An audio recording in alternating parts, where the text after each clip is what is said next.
নতুন বাংলাদেশের যে পুনর্গঠন, এই পুনর্গঠনে আমরা বাংলা এডিশন থেকে সত্যি কিছু প্রত্যাশা আমরা রাখি।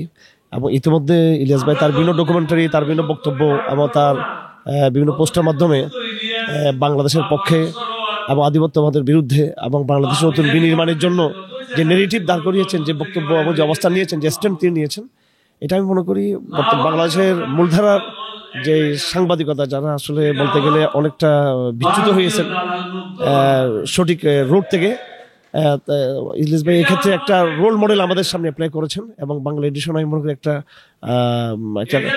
সাংবাদিকতার একটা টার্নিং পয়েন্ট তৈরি করতে পারবে। কারণ সাংবাদিকতার মধ্যে বিগত দিন আমরা দেখেছি ফ্যাসিজম মিশ্রিত হয়েছিল, আধিপত্যবাদের স্বার্থ মিশ্রিত হয়েছিল। তো ফ্যাসিজমের চরিত্র এবং আধিপত্যবাদের চরিত্র থেকে সম্পূর্ণ মুক্ত থেকে যে বাংলা এডিশন যে নতুন চরিত্রের সাংবাদিকতার আয়োজন করেছে, আজকে তার দৃষ্টান্ত স্থাপন হলো। আমি অত্যন্ত আশাবাদী, অত্যন্ত প্রত্যাশা রাখি যে ইনশাল্লাহ নতুন এক বাংলাদেশের পথ চলার সময় শুরু হয়েছে এখন বাংলা এডিশনের মাধ্যমে। আমরা বলবো সবাইকে এটার সাথে একাত্ম হওয়ার জন্য, এবং আমি নিজেও আমাদের মেধা যোগ্যতা অনুযায়ী আমরা ইনশাল্লাহ আপনাদের সাথে এখানে সম্পৃক্ত থাকার চেষ্টা করবো ইনশাল্লাহ। বাংলা এডিশন একটি মিডিয়া, একটি সংগ্রাম, একটি প্রত্যয়ের শুভযাত্রা। আজকের এই ঐতিহাসিক দিবসে ইতিহাসের সাক্ষী হতে পেরে নিজেকে ধন্য মনে করছি। সাংবাদিক ইলিয়াস ভাই গণমানুষের কণ্ঠস্বর, সাহসী, সংগ্রামী, এবং যখন বাংলাদেশের বিরুদ্ধে এক গভীর চক্রান্ত চলছিল, ষড়যন্ত্র চলছিল, তখন যাদের কঠিন অবস্থানের কারণে এবং সাহসী পদক্ষেপের কারণে, সময় উপযোগী বক্তব্যের কারণে এদেশের গণমানুষের ভিতরে বিপ্লব তৈরি হয়েছিল, সত্যের চেতনা তৈরি হয়েছিল, জীবন দেওয়ার মতো সাহস তৈরি হয়েছিল।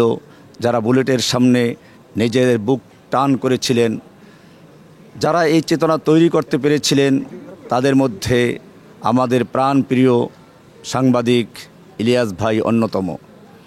আমি স্মরণ করছি এই মহান দিবসে সেই জুলাই আগস্টের বিপ্লবী শহীদদেরকে, আহতদেরকে, যাদের ত্যাগের বিনিময়ে, জানের বিনিময়ে, রক্তের বিনিময়ে আজকের বাংলাদেশ পুনর্বার স্বাধীনতা লাভ করেছে। আমি স্মরণ করছি আমাদের প্রাণপ্রিয় সাংবাদিক ইলিয়াস ভাইকে, সত্যিকারই এদেশের মানুষের অকৃত্রিম বন্ধু, সময়ের সাহসী সাংবাদিক। আমি ব্যক্তিগতভাবে তার কাছে চিরঋণী। আল্লাহর কাছে তার জন্য দোয়া করি, আল্লাহ যেন তার এই শুভযাত্রাকে আরও সাহসী, আরও সংগ্রামী এবং সত্যের অনুসারী হয়ে এদেশের জন্য, এদেশের মানচিত্রের জন্য, এদেশের সীমানার জন্য, সার্বভৌমত্বের জন্য, এদেশের সর্বস্তরের জনতার জন্য আরও সাহসী ভূমিকা পালন করতে পারেন, সেই জন্য তার জন্য আন্তরিক দোয়া কামনা করছি। আজকে বাংলাদেশে বিভিন্ন রকমের সাংবাদিক আছে, কেউ ব্যক্তিকে প্রতিষ্ঠা করার জন্য, কেউ কোনো দলকে প্রতিষ্ঠা করার জন্য। কিন্তু আমাদের সাংবাদিক ইলিয়াস ভাইকে দেখেছি আমি যখন কারাবন্দী ছিলাম, যখন গত স্বৈরাচারী জালেম শাহী মিথ্যা অভিযোগ দিয়ে আমাকে জেলে ঢুকিয়েছিল, যখন কেউ কথা বলার পর্যন্ত সাহস করে নাই, তখন তিনিই প্রথম ব্যক্তি যিনি সত্যকে উপলব্ধি করতে পেরেছিলেন, মিথ্যার বিরুদ্ধে এক বলিষ্ঠ কণ্ঠস্বর হয়ে আমাকে নিয়ে বক্তব্য দিয়েছিলেন। এরপরই সকলে সোচ্চার হয়েছিল। বাংলাদেশকে ধ্বংস করার জন্য যে কয়টি নীলনকশা তৈরি করা হয়েছিল, একদিকে যারা একটু ধার্মিক, যদি তারা বুড়ো হয়ে থাকে রাজাকার, যদি জামাত শিবির করে রাজাকারের সন্তান, আর যদি এগুলোর সাথে সম্পৃক্ত না হয় তাহলে তারা জঙ্গিবাদ। এই জঙ্গিবাদের নাটক সাজিয়ে বাংলাদেশের মানুষকে বিভক্ত করে এক স্বৈরাচারী শাসনকে চিরস্থায়ী করার জন্য যখন পায়তারা করছিল, তখনই ইলিয়াস, পিনাকি, কনক সরোয়ার সহ এদেশের এক ঝাঁক সাহসী সংগ্রামী সাংবাদিক এর বিরুদ্ধে সোচ্চার হন, যাদের বলিষ্ঠ পদক্ষেপের কারণে আজ বাংলাদেশ পুনর্বার স্বাধীনতার সাক্ষী হয়েছে।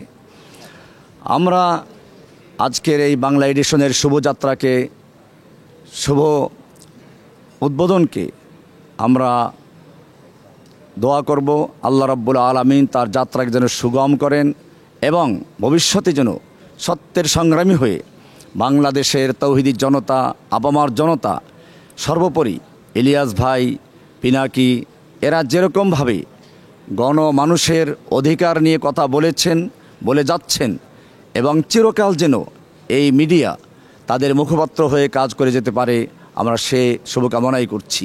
আল্লাহ সুবহানাহু ওয়া তাআলা সাংবাদিক ইলিয়াস ভাইকে এবং তার এই প্রতিষ্ঠান বাংলা এডিশনকে আরও সাহসী, আরও নিরপেক্ষ এবং আরও সময়োপযোগী বক্তব্য প্রচার করার জন্য তৌফিক দান করুন, আমিন। বাংলা এডিশন বাংলাদেশে সুস্থ সাংবাদিকতার একটা নজির স্থাপন করবে, আমরা এটাই বিশ্বাস করি। বাংলাদেশে ভারতীয় আধিপত্যবাদের বিরুদ্ধে যে একনিষ্ঠভাবে যেই সাংবাদিক একেবারে অগ্রণী ভূমিকা পালন করেছেন তিনি সাংবাদিক ইলিয়াস হোসেন। তো ইলিয়াস ভাইয়ের এবং বাংলা এডিশনের জন্য আমাদের শুভকামনা। আর আরেকটা বিষয় হচ্ছে, বাংলাদেশে আমরা যেই ধরনের মিডিয়ার কারসাজি দেখতে পাই, এটা ইসলাম এবং দেশের জন্য একেবারেই নেক্ষারজনক এবং দুঃখজনক। বাংলাদেশে মিডিয়া মূলত অনেকটাই ভারতপন্থী এবং ভারতীয় আধিপত্যবাদের সাফাই গায় এবং ক্ষমতাসীনদের চামচামি করাই হলো এই দেশের মিডিয়ার বড় একটা ভূমিকা। তো আমরা সেই জায়গা থেকে বের হয়ে দেশ, ইসলাম এবং ভারতীয় আধিপত্যবাদের বিরুদ্ধে একটা শক্ত ভূমিকায় একটা মিডিয়া যেটা আমাদের দরকার ছিল, আমরা মনে করি যে বাংলা এডিশন সেটা আমাদের প্রত্যাশা পূরণ করবে। এবং সাংবাদিক ইলিয়াস হোসেন ভাইয়ের প্রতি আমাদের শুভকামনা থাকলো, বাংলা এডিশনের জন্য শুভকামনা থাকলো যে বাংলা এডিশন বাংলাদেশে নতুন একটা বাস্তবতা তৈরি করবে।